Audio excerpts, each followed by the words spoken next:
સમાચારમાં આગળ વાત કરીએ તો સાંસદ મયંક નાયક કે જેઓએ પોતાની ઓફિસ ખાતે હોળી મહોત્સવનું આયોજન કર્યું, જેમાં મોટી સંખ્યામાં લોકો હાજર રહ્યા।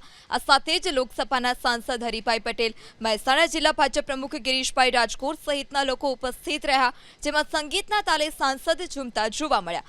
સૌને તહેવારની શુભેચ્છા પાઠવી। નેતાઓના રંગ બદલાવવાના મુદ્દે પણ કહ્યું કે દેશના હિત માટે કોઈ નેતા રંગ બદલે તો તેમાં કંઈ ખોટું નથી। અને ઉત્સવ આજે અમે કાર્યકર્તાઓ સાથે ખૂબ ઉત્સાહથી આનંદથી આજે અમારા જિલ્લા ભારતીય જનતા પાર્ટીના નવનિયુક્ત અધ્યક્ષ શ્રી ગિરીશભાઈ રાજગોરની હાજરીમાં એમના સન્માન સાથે કરી રહ્યા છીએ।